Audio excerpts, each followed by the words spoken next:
yang akan mengamankan tiket ke L Series untuk pertama kalinya. So, FPL Playoff, mana tepuk tangannya? Mari kita masuk ke dalam game yang pertama, Best of 5 Series antara Arki Hosti dan juga Onyx Esports. Siapakah yang akan mengambil game pertama di Royal Derby match up kali ini? Dan Albert dengan Balmond di sini akan berhadapan dengan Akai dari seorang Kairi. Yes, benar-benar sama rata kalau dari Sama segi rata. junglernya. Mungkin perbandingannya adalah di mana seorang Kairi ini agak lebih diuntungkan dengan crowd control yang dia miliki. Sedangkan dari Albert mereka ini lebih untung dengan adanya lethal counter. Lethal counter Yes. dan bahkan objektifnya masih bisa diamankan juga. Jadi sama, makanya aku bilang agak sama. sama ya. Ya, dan Anarchy Hosti, aku suka di mana mereka memang benar-benar respect ya dengan kehadiran dari Kadita juga, mungkin dengan efek sisinya. Dua Purify dipakai, ada di mid laner dan juga gold laner mereka. Oke, melihat adanya satu buah posisi di arah offlane ini kembali. Aku ingat kemarin ketika dari seorang R7 melawan Esmeralda dari seorang Fluffy. Agak sedikit tertinggal di awal, tapi itu bisa dibalikan kembali di arah metode late game. Nah, kali ini kita lihat para pemain dari tim Onyx bahkan dia meng-secure pergerakan dari seorang gold buff di arah bottom lane, Keyboy. Sans bahkan melihat para pemain dari tim Ararki Hoshi bergerak sedikit. Tapi Onyx Esports dia akan coba standby setelah rotasi di arah bottom lane. Kenapa? Karena dia butuh untuk men-secure perfect turtle. Melihat permainan dari tim Onyx Esports yang punya late game insurance, cewek. Dan ini dia, Talent Prediction by Axe. Dua Ararki Hoshi dan sisa untuk Onyx Tumben aku sama Esports. Oji kompak. Biasanya musuhan ya? Biasa musuh. Aku best on draft, balik lagi. Iya, aku juga suka sih dengan posisi Pakito di XP ini ketemunya sama Esmeralda. Dan Aku masih berharap Pak Vito itu selalu menang dalam catch up di arah offlaner yang penglawan. Lihat nih, dari Aku dua juga. junglernya juga sama-sama saling tarik satu sama lain.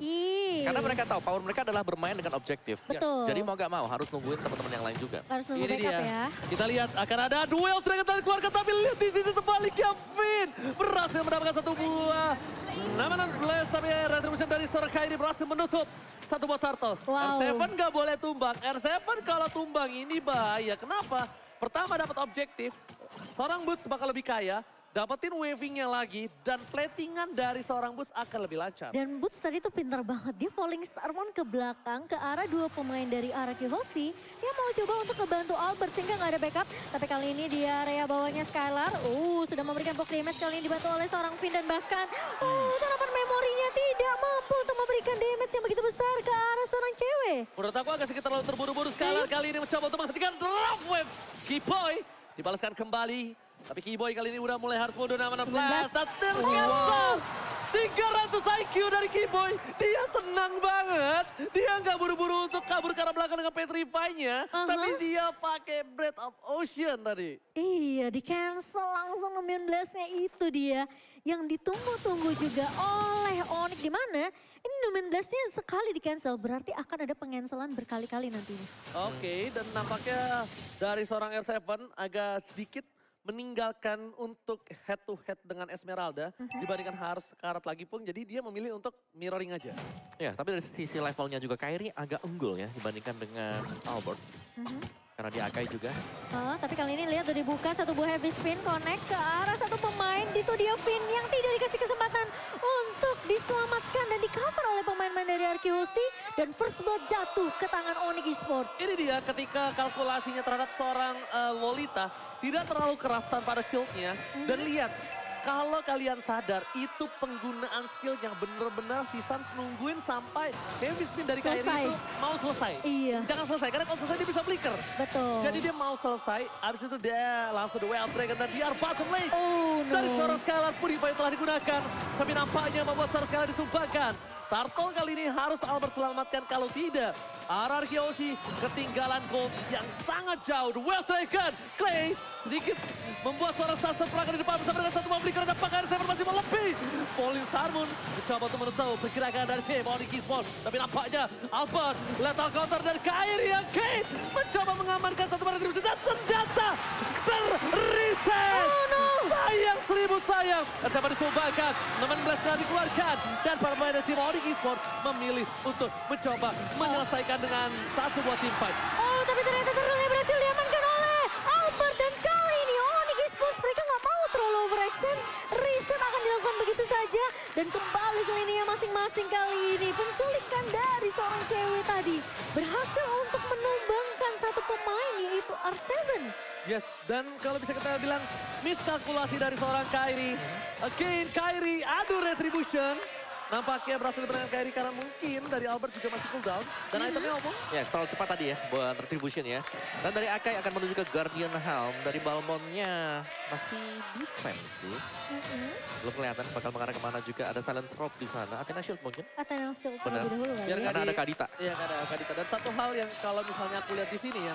Dari Onyx Esports mereka cross control cukup banyak. Clay, Purify, Kemi telah dikeluarkan. Dan bahkan di sisi sebaliknya.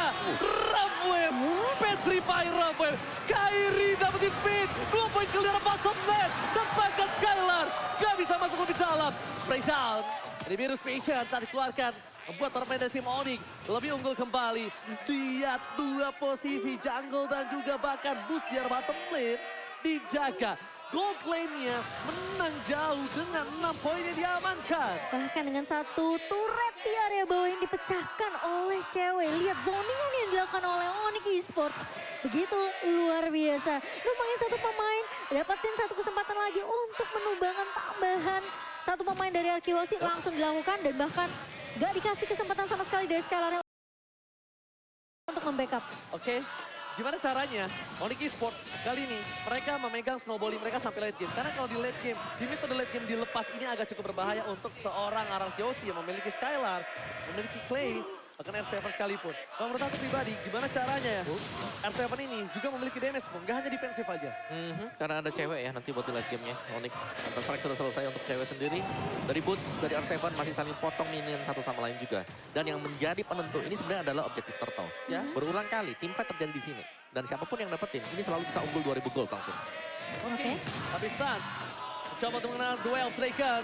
Tapi Purify telah dikeluarkan. Membuat informasi terhadap seorang Keyboy yang berada di sisi selanjutnya. Dan bahkan Kairi akan coba ngebuka vision. Kairi kali ini akan coba dapetin dengan retributionnya. Casing kembali dikeluarkan. R7 bakal menjadi satu buah killer utama. Tapi bukan itu poin yang dicari oleh Onyx. Onyx mencari satu poin kill terlebih dahulu. Jadi Onyx ini gak mau objektif dulu. Kalau nggak dapetin poin kill, minimal kalau nggak zoning out kayak gini, baru dia mau objektif. Walaupun kalau dari segi data, retribution dari seorang Kairi ini selalu berhasil mendapatkan atas proses. Tapi lihat, Rafael di arah bottom lane.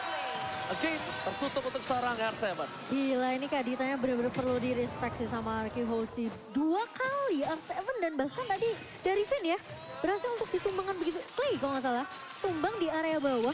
Dan itu benar-benar burst damage yang sakit banget dari seorang Keyboy. Dan zoning yang dilakukan oleh Onyx Esports ini selalu berjalan sesuai dengan planning dari Onyx sendiri. Arkihosi mereka masih belum dapat jawaban. Tapi langsung duel kena flicker. Langsung dikombokan dengan ada ini dari seorang cewek. 2 pemain tumbang di area atas. Masalah utamanya mereka mendapatkan 2 poin kill dari top lane. Arkihosi tertinggal 6.000 gold. Jauh sekali dan bahkan lihat jungle mereka tertutup gelap, tak ada deteksi. Bahkan tank mereka untuk membuka bisa di all in oleh seorang Stan. Albert bakal coba dicuri, tapi untungnya Stan sudah gak menjadi well taken dan gak punya flicker. Kairi ini bisa dibilang dia junglernya benar-benar bebas tanpa hambatan karena gameplaynya itu dimegang sama mid sama roamernya, Pung. Iya, mereka poros utamanya. Dan yang pastinya buat teman-teman jangan lupa ya, yang lagi nobar MPL, langsung aja order GrabFood sekarang karena lagi ada diskon sampai 90%, langsung aja di scan QR code-nya. Oke, buat kalian semua sekali lagi diingatkan, jangan sampai lupa scan dengan diskon yang cukup banyak. Wah, ini banyak banget. 90% bro, bayangin aja. Mr. Chef aja cuma 10%. 90%-nya di sini ya? Gitu. 90%-nya di Grab. Oke, dan Arkihosi, mereka sampai saat ini belum dapat jawaban gimana cara mereka untuk menghentikan Keyboy. Tapi Keyboy, Rafael ke arah belakang kali ini dan Skylar tumbang. Cewek begitu free dari belakang nih, virusnya connect dan Kairi. Dengan satu buah heavy spin, Vin mencoba untuk balikin keadaannya, namun ternyata Numin Best tidak connect ke arah siapapun dari pemain-pemain Onyx Esports. Oke, combo yang sangat baik dan Keyboy Gila, aku lihat dia langsung bukan ngambil ke arah Albert, tapi dia ngambil ke arah poin Finn dan juga Clay di belakang. Itu yang sangat penting. Ini dia mungkin the new Axe effect, the better you smell, the better you play dari tim Onyx Esports. The Lord slain by Onyx Esports, tentunya di sponsor by Samsung Galaxy A7 5G. 9.000 gap gold yang terjadi sekarang. Dan bahkan Arkehosi belum dapetin 1 poin kill pun. Ya, ini terlihat buruk untuk Arkehosi, apalagi mereka sekarang sedang di zoning out Onyx Esports. Mereka dapetin Lordnya tadi dengan cukup luas ya, karena gak ada Skylar tadi. Ini sulit banget karena posisi dari Skylar bersama cewek ini udah berbeda 3 level. Dari Albert pun ketinggalan hanya 1 level. Tapi dengan perbedaan network 9.700 hampir menyentuh angka 10.000. Arkehosi mereka harus dapetin shutdown mungkin berkali-kali kali. Masalahnya ini dulu. Masalah yang mereka harus hadapi adalah Lord bergerak. Sans bakal coba dapat distract. Fit well drag beri sana lepas. Real World Manipulation tapi Kiboy-nya. Rough wave yang sangat baik. Menutup Real World Manipulation. Dan shutdown. Membuat seorang Kiboy tertidur di depan sana. Lord yang belum di-enhance. Berhasil diatasi oleh Arkehosi. Poin pertama untuk Arkehosi. Mendapatkan shutdown. Memperkecil sedikit goal difference walaupun 200 perak. Iya, 1 bullet counter dari Albert. Habis sih hidup dari seorang Kiboy kali ini. Dan tadi memang inceran dari Kiboy ini adalah backline dari Arkehosi. Dia benar-benar incer ke arah Skylar atau enggak Clay-nya. Udah dua itu aja. Jungle dari seorang Kairi. Kali ini berhasil mendapatkan dan juga tanpa ada sedikit kontes sama sekali. Albert untungnya nggak depending on Purple Pump. Albert memilih menuju ke arah Orange Pump karena menyelamatkan yang bisa dia selamatkan. Kalau dia main healing mungkin beda ya. Tapi menurut gue Albert ini bagus banget loh. Karena lagi kondisi under seperti ini. Dia bisa keep up dengan Kairi. Levelnya cuma selisih 1. Dan bahkan dia nggak tumbang. Bener, bedakan dengan, lihat dari goldennya aja ini selisihnya jauh banget. Betul. Ini ya makanya aku level. bilang sulit banget buat Skylar. Betul. Sebenarnya dia ya butuh banget positioning yang bagus. Mungkin coveran juga dari Finn-nya. Dan gimana caranya depannya ini nggak rontok duluan. Ini sekarang tugasnya Finn berat banget sebenarnya. Dia harus jaga depannya. Tapi dia harus jaga posisi dari Clay dan juga Skylar. Dan nggak pick off sama seorang Kiboy. Dan itu yang tadi sempat kita bilang kan, kenapa Groknya ditutup ketika junglernya dari tim Onyx Esports ini bebas. Sedangkan dari Arkehosi, junglernya ini ditemenin sama romer lawan. Iya. Itu kan 2 perbandingan yang berbeda. Tapi support system dari seorang Albert sudah datang juga. Funi langsung menonton di Imperial Arena. Dan bahkan kita lihat Demas still by us. Ada cewek Kairi terperangkap di depan sana. Knockout strike dikeluarkan. Dibalas karena 1 buah cocktail flicker dan bahkan Sans. Fokus ke R7. Dia nggak peduli nggak dapetin banyak. Tapi dia dapetin 1 poin yang penting. R7 tidak ada sandwich dari offlaner mereka. Dan mereka bakal bebas dapetin objektif tanpa harus worry. Backline mereka dihantam. Oh iya. Itu sebenarnya R7 coba untuk buying time sih, ngebait ke arah R7 yang coba untuk nge-distract lah sebenarnya.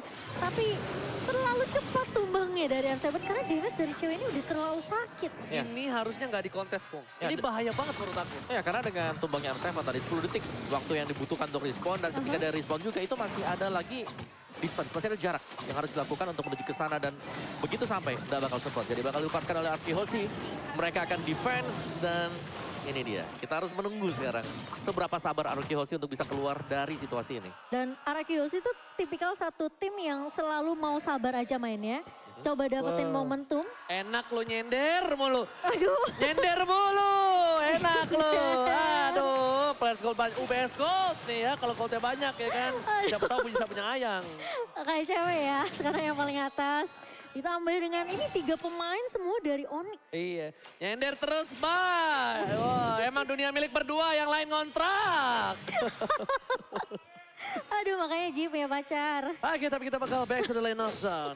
Di sini Lord bergerak di arah mid lane. Yap. Untuk tim Onyx Esports. Perbandingan gold, 12.000 gold difference. Kiboy bersama dengan Stan. Satu suara, Finn. Tapi Kiboy menunggu Clay. Oh, Di dua arah Dragon. belakang. Dua Dragon yang sangat baik. Tidak ada dominant players. Tapi Clay masih menunggu. Di mana Kiboy akan masuk. Tapi ternyata Clay tahu akan hal itu. Ini juga smart play from Clay. Dia tahu. Dia menjadi incaran utama. Dan bahkan defensif dari Arkehosi. Kali ini dengan Lord yang ada. Dia berhasil menyelesaikan 14.000 gold difference. Kiboy is coming. Modify gaming. Dan bahkan harta bertumbang kembali. 3 versus 5. Ini bencana.